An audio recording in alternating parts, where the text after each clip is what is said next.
Good morning and welcome to Ask the Expert. I'm Joe Taylor. This morning, another in the ongoing series of programs presented by the Northwest Regional Key Program for Quality Early Learning.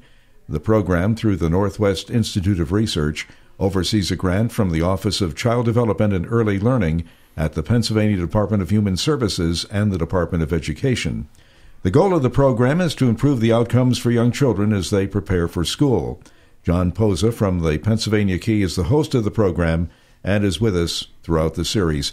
John, usually I ask who you have on the line this morning, but this morning I'll ask who do you have in the studio with us? Well, Joe, good morning. I'm pleased to welcome two people that I've known for a while that traveled from Franklin, Pennsylvania, and they are with the Child Development Centers Incorporated there. And we have Martha Hoover is the Vice President of Grant Operations for the CDC, and we have Maria Vaughn, a child psychologist with the program. So welcome, guys. Thank you. And Martha and Maria are here because they're going to talk about a community innovation zone project that is going on. It's a grant project taking place throughout the state. They were one of the first grantees of the Community Innovation Zone, and they are doing an unbelievable project in the Venango County area, working with parents, with children who are having behavioral issues, and this covers a wide range of area, but it's basically working with those kiddos to make sure that those children and those parents are better prepared in working with them so that when the time comes, they're ready for school. So it's an innovative program, one of the first 12 in the state. Every project has their own little niche, but this was the niche of the CDC. So I'm going to ask first of you, either Maria or Martha, tell me about how the project actually took off. Well, we had been working with infants through school age for quite some time, and we were helping to support social emotional growth as well as academic growth in our children and families. And what we found was that the needs were just increasing, and we really needed some extra support in making sure that we were meeting all their needs. So I was the only mental health professional working for about 4 years. And then we realized we needed other mental health professionals to improve our program and make sure we're giving the best quality to children and families. So we really wanted to find a way to hire a licensed professional counselor as well. And the Community Innovation Zone grant allowed us to do that and improve our program to make an even bigger difference for the children and the families. I know both of you had a big part of that. And Martha, I know she's not very bashful. She knows a lot about what went into actually getting the grant to actually do the program. Well, with the program we had in place was Maria was serving 5 of our buildings, and we have now over 700 children. Probably at the time we had somewhere around 400 or 500 children, and it was just the caseload was too much. We couldn't go to every classroom. We couldn't get to every teacher for the one-on-one interventions that they needed, or the meetings to sit down and talk about specific children. So it really is a program that requires manpower, and that's what led us to be like, she can't handle a caseload of 400 or 500 children. Right. We needed somebody else, and someone else who was knowledgeable enough to be able to do those things.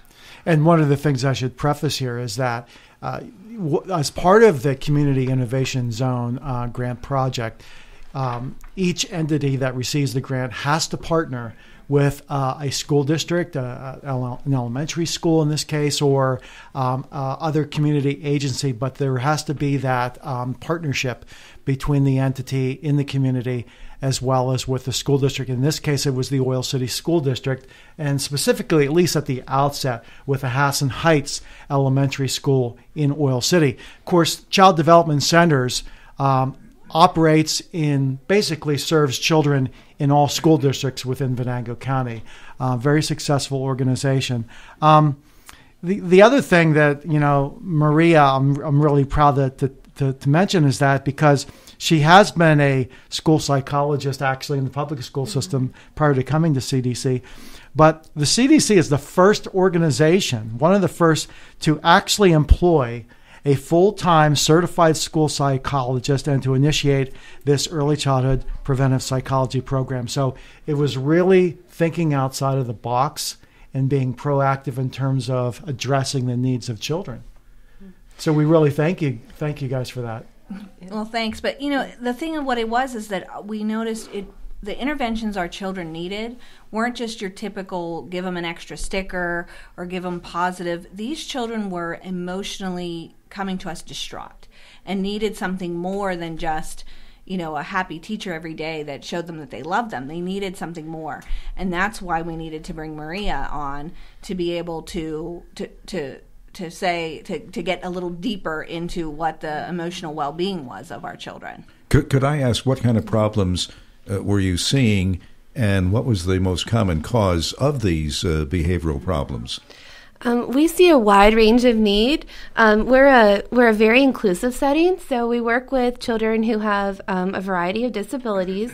But in addition to those types of concerns, there are many different changes that go on in a very young child's life that can cause them to have trouble adjusting. Many of our kids are dealing with divorce, incarceration, loss of a loved one, witnessing things like domestic violence or drug use. And these types of issues are very confusing for very young children. And sometimes it's very challenging to a mental health professional to find a way for them to express their emotions when their verbalization is very limited, especially when they're very young. So it takes a whole team of people to really get to know the family, to figure out how to support them and how to best meet the needs of our children. Because what we were seeing is that it's not just the typical kinds of tantruming that you might see in very young toddlers and preschoolers. It was much bigger than that. It was a lot of verbal, physical aggression, which was coming from missing loved ones or feeling like they were unsafe in some way, shape, or form. So we need to address those emotional needs for them. Yeah, and the success that has taken place from doing the project and the outcomes of the children has just been phenomenal. Some of the things that have occurred were somewhat unexpected in terms of the partnerships that were developed. Mm-hmm. One of the things I know that you mentioned, the fact that some of the kids that you're working with have parents that are incarcerated, and there was a success that came of that in terms of those children being able to visit their incarcerated parent in terms of a partnership that developed with the county, correct? Mm-hmm. Yes, that was a really amazing project. What we were seeing in our preschool setting was that children whose parents were incarcerated, whether it be a mother or a father, their behavior changed dramatically during that time. They were really missing the parent who they loved. And we saw a lot of aggression, we saw a lot of sadness, sobbing, those types of things. And I do play therapy with the children with parent permission. And one of the things that kept coming up was that the visitation in Venango County required our very young children to visit their families through glass when they went to see them, which was very difficult for them. And CDC is a very strong networking Our whole program is not only within the preschool, but also within the community. So I went to my team at CDC and said, who do we know who can help us to make a contact visitation room for the children so that when they go to visit their family, they can play with them and they can hug their parent and they can maintain a connection with them while they're incarcerated, which would help them to adjust not only when their parent comes back into their life, when they're no longer incarcerated, but also in the meantime, helping them to maintain that connection and maybe alleviate some of the sadness and the worry surrounding what's going on with their parent.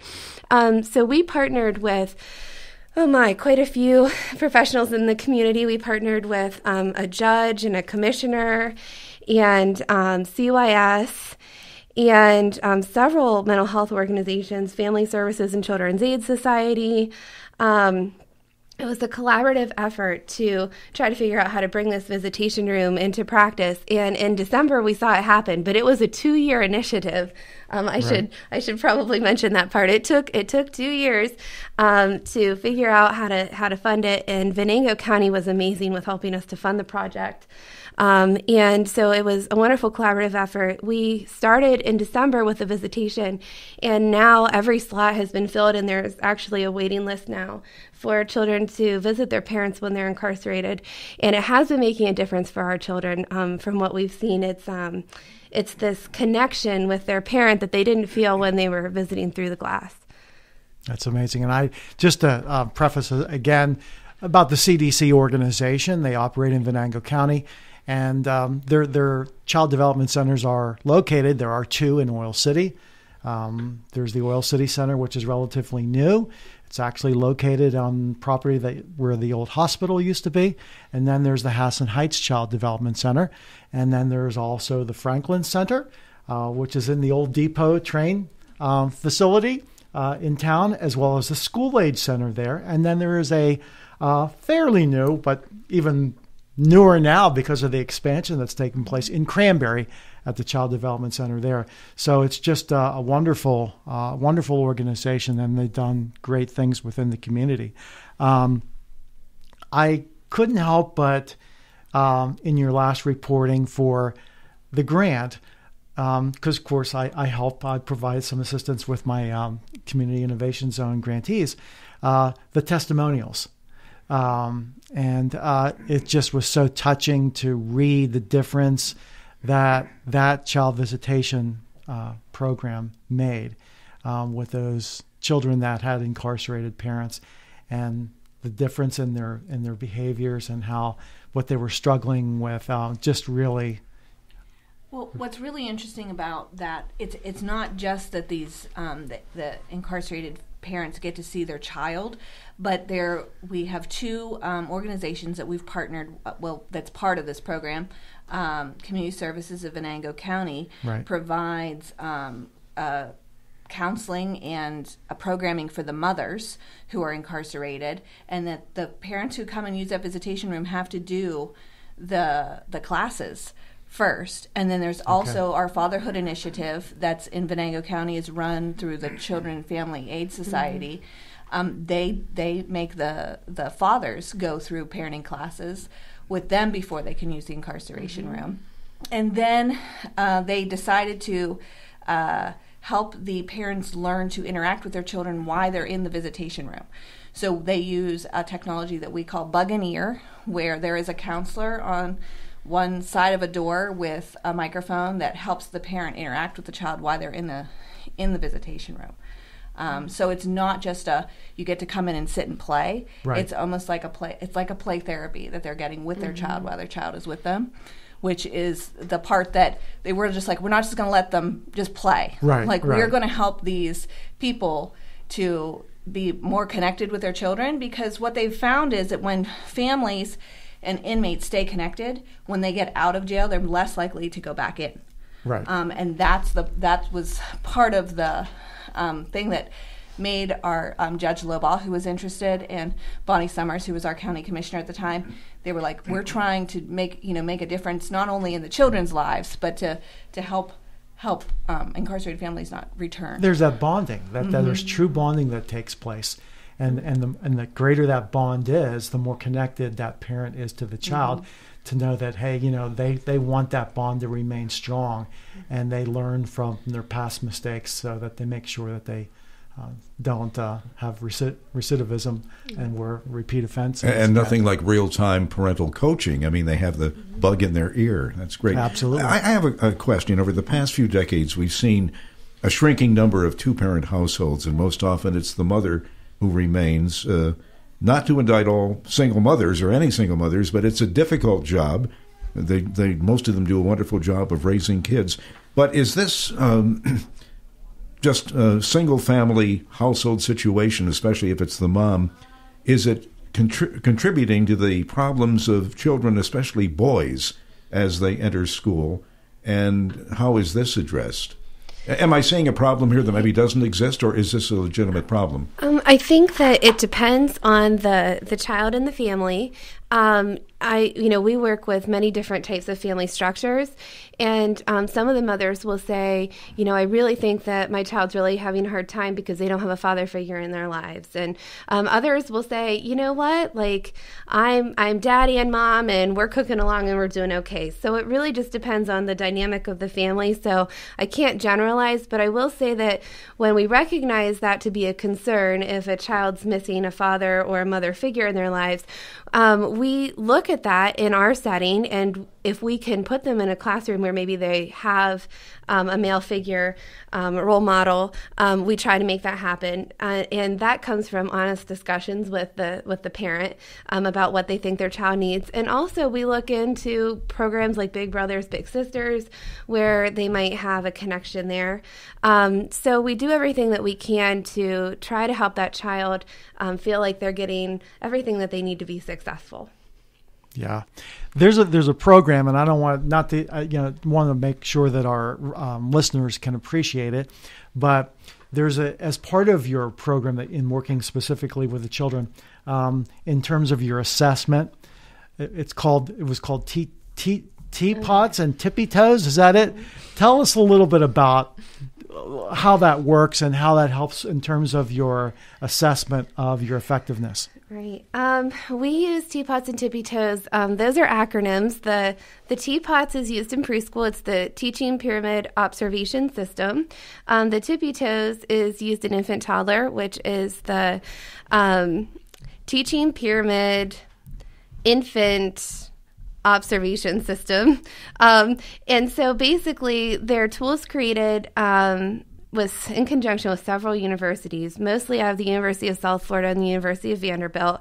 The authors of this took the best practices involved in social emotional development for very young children, put them all in one rating scale, one tool. So we use that tool to evaluate our classrooms and determine if we're putting into practice everything that needs to be there to be helping every child, regardless of their walk of life or where they come from. So we do a lot of teacher evaluation there, and we give a lot of feedback and use a lot of evidence-based interventions for the children. The younger tool, the tippy toes, can also be used in the home setting. So if we have the advantage of doing home visits or having a connection with a parent, we can use that as well to help the parent understand what might be most effective for their children. So basically it's taking a whole bunch of best practices and making sure that we're using them as much as humanly possible. So we do that on a regular basis. And it focuses a lot on interactions and Right. the bonding and the relationship between the teacher and the children. Right. Another good thing of more recent success is the connection with your insurance providers, right? As far as doing the program. What Up until this point, pretty much Maria and Ryan, who's our licensed professional counselor, every service we provide is free for families. Right. We don't we don't charge them, we don't pay them, nothing. They pretty much are grant funded. So, and from a variety of different grants. In order to cover that, we share the wealth, and we have a variety of grants that we use to cover our psychology department. But one of the things with being able to hire a licensed professional counselor is that we would start to be able to bill some insurances for some of those services, so that we can sustain the program and keep it going when our other grant funds disappear or run out, or the grant periods are over. Right. And because we've been able to apply for those, and we've really spent a lot of hard time helping insurance companies realize that early childhood is school, and that these young children have just as many needs as the children who are in school districts. Mm-hmm. That's been our big challenge, and so far it's been working, and we've been able to get several insurance companies and licensing and all the things that we need to be able to begin billing for some of those services, but still not planning on charging families at all. Right. Mm-hmm. Well, that's also things are changing, as we know. Doing this program, quality early learning, to inform the community and inform the business community as well about early child development and how critical it is into preparing kids for school. So that all plays into this. But that is so critical. And speaking on the grant, that the Community Innovation Zone grant, that was a requirement, which is pretty much a requirement for most any grants, that you have to prove your sustainability in the project that you're doing. So that was something that was built in over the 3 years to show how you were going to sustain the program if, in fact, the grant wasn't continued after 3 years. I wonder, you can teach a kid good behavior at school, you can enforce it at school, but if a kid is going back to a chaotic, dysfunctional household, how can you possibly keep him or her from slipping back into poor behavior? And I guess some of the programs you just mentioned a few minutes ago might be the answer, but that's got to be a major concern. It is certainly a major concern, and we have a couple of ways to help families. For some families, they're very open to coming in and meeting with us and trying strategies at home. Some families are very welcoming to us to have us into their home to help them come up with strategies and ideas. When we're not enough to help a family in the home setting, sometimes we will do referrals outside of our setting and look into mobile therapy or family-based services where a counselor might go into their home and help them in a more intensive way than we might be able to. So depending on the level of need, our job is not only to be hands-on in the intervention, but to also refer to others when we feel like the family needs more support than what we can give. Yeah, absolutely. And I also think just kind of like a goal of child development centers is just that when children are with us, we want those experiences to be the best they can have, and hopefully in some way that'll make a difference in the long run. So if they know there are people out there that care about them, even if it's for a short period of time where they have to go back to a bad situation, that might be enough that that resiliency will kick in, that will make a difference when they get older. One of the things that's also helps too is of course, again, the grants, but CDC just recently, not for too long a period of time, started an early Headstart program, which if you can briefly tell our audience a little bit about how that works. Early Head Start is for birth to age 3, and it's one of the first. We were one of the first ones to get a center-based Early Head Start program. Usually, our state has just started to partner and do center-based. So we are actually able to, with the supports we already have in place, we're able to give additional supports for those families, which includes home visits and doing one-on-one family goal setting with new parents and helping them to figure out, what it's like to have a brand new baby and bringing them up. And there's lots of family support with that. And, they don't have to worry about diapers. They don't have to worry about formula. They don't have to worry about those things when they bring them to a center, which are things that sometimes when families enroll in a center, they have to provide the food, they have to provide the formula, they have to provide all those things, which is very costly. And that Early Head Start grant actually gives us additional teacher support. It gives us additional psychology support. It gives us a nurse and those types of things to help with the birth to 3 population.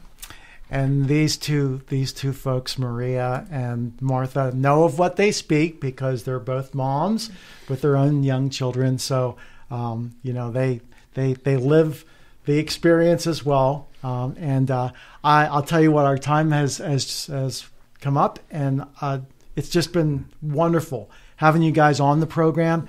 I think so highly of child development centers and all the work that they're doing, and I just want to thank you guys so much. Keep up the great work and the success with your programming, and we hope to have you on again. So thanks so much for being here. All right. Thank you. Thank you for having us. And that's our program for today. We'll be back in 2 weeks at the same time. In the meantime, you can go online to learn more at papromiseforchildren.com. For John Posa and the Northwest Regional Key Program for Quality Early Learning, I'm Joe Taylor. Thank you for listening, and have a great day.